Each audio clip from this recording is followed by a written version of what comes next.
Sahabat sekalian, anggaran belanja militer Indonesia senilai hampir 300 triliun rupiah untuk 5 tahun ke depan, dan bahkan wacana 1,7 kuadriliun untuk periode 25 tahun mengundang berbagai reaksi. Pengamat pertahanan di Amerika Serikat melihat setiap negara memiliki pertimbangan sendiri termasuk Indonesia. Menurutnya adanya pencegahan atau pengamanan pertahanan militer yang kuat merupakan hal yang penting untuk menghadapi ancaman dari asing, di mana negara lain sedang ekstrim menguatkan postur militernya. Admin juga setuju, selain itu, kekuatan menangkal serangan asing tentu saja disertai dengan pembaharuan alutsista kan? Sobat sekalian, geliat di Kementerian Pertahanan saat ini benar-benar menggairahkan. Dengan kerja smart berkapasitas ekstraordinari sedang dilakoni untuk memberikan kepastian kehadiran sejumlah alutsista strategis secara kualitas dan kuantitas borongan. Bahkan, negara produsen alutsista luar negeri ikut merasakan suasana gairah ini, seperti Jerman, Jepang, AS, Prancis, Turki dan Italia. Itulah negara yang akan mendapatkan percikan rezeki miliaran dolar. Perjalanan Menhan Prabowo ke Perancis dan Jerman kemarin sangat diyakini akan membawa oleh-oleh berbagai jenis produk alutsista canggih. Misalnya saja dari Jerman, yang diprediksi akan membawa oleh-oleh berupa 5 kapal selam tangguh dan canggih sebagai supporting spirit untuk hiu kencana TNI AL, 100 tank Leopard, 100 tank Marder untuk kavaleri TNI AD, Oerlikon Skyshed Batch 3 untuk Pashas, Oerlikon Sky Ranger untuk Marinir, Millennium Gun untuk KRI dan lain-lain. Mantap nih sob, sejauh ini kita apresiasi Prabowo yang sedang berkonsentrasi penuh untuk menjalankan amanahnya, menunjukkan kinerja sebagai leader yang tidak pernah keder dalam setiap penugasan. Sebagai leader di Kemenhan, ia berusaha mereformasi pola pengadaan alutsista dari B2B menjadi G2G. Serta menunjukkan negosiator independen dari luar negeri bernegosiasi dengan AS, untuk membeli sejumlah jet tempur F-15 dan lain-lain. Ini dilakukan untuk memastikan mendapatkan kewajaran harga dan teknologi yang diusung produk alutsista Amerika. Omong kosong, buktinya sampai sekarang belum datang-datang, sabar sok.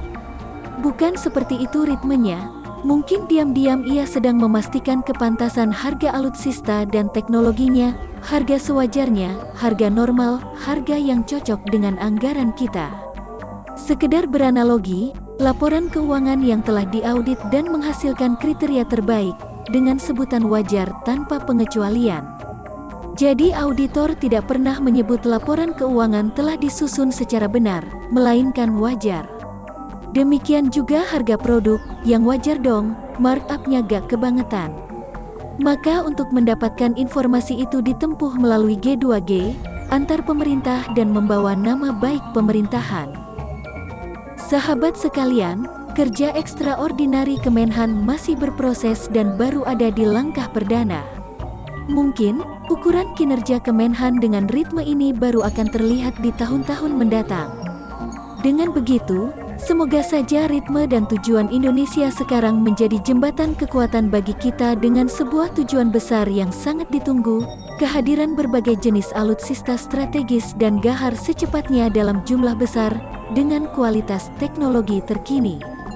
Kini Indonesia tengah giat memodernisasi militernya, sementara di sisi lain Tiongkok pun begitu, melakukan hal yang sama, bahkan lebih mengerikan lagi. Rupa-rupanya modernisasi militer Indonesia berbarengan dengan menguatnya otot militer China.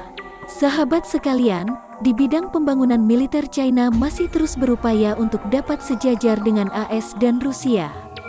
Dewasa ini, China sudah dapat membuktikan bahwa kekuatan militernya sudah meningkat lagi melalui keberhasilan nuklir China yang siap kalahkan negara G7. Perkembangan ini menunjukkan bahwa China memiliki potensi besar dalam pembangunan sistem keamanan di Asia Pasifik, yang tidak hanya memainkan peran penting dalam menentukan pola-pola realiansi di kawasan, tetapi juga memiliki insentif kuat untuk memainkan politik perimbangan kekuatan di kawasan. Dengan begitu, apa yang menjadi implikasi bagi Indonesia? Sahabat sekalian, kalkulasi kondisi lingkungan strategis di atas dikaji jeli oleh elit militer Indonesia. Hal itu terlihat hanya dalam hitungan kurang lebih 1 tahun setelah deklarasi bersama Indonesia dan China untuk membangun kemitraan strategis. Kedua negara sepakat meningkatkan kerjasama militer di bidang pembinaan sumber daya manusia serta pengembangan ilmu pengetahuan dan industri di bidang militer. Peluang ini oleh Indonesia tampaknya dimanfaatkan untuk meningkatkan kapabilitas militer Indonesia. Lalu, bagaimana dengan peluang yang akan diperoleh Indonesia dari kesepakatan kerjasama militer dengan China yang ditandatangani beberapa waktu lalu?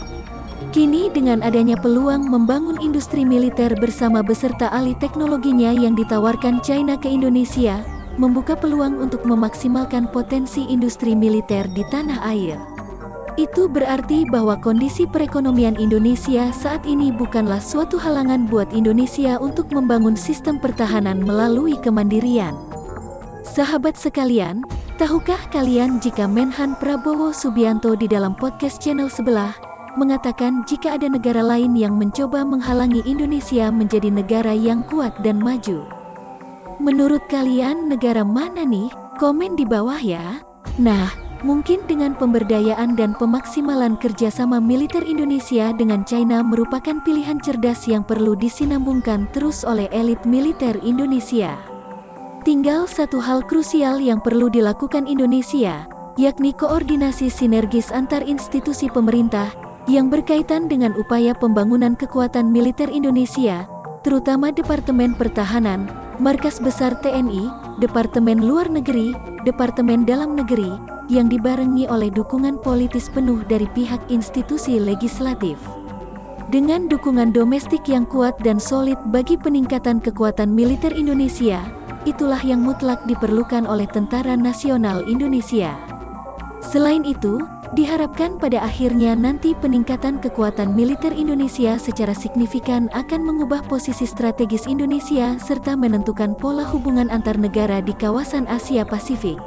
Lantas bagaimana pemikiran kawan-kawan sekalian terkait video hari ini?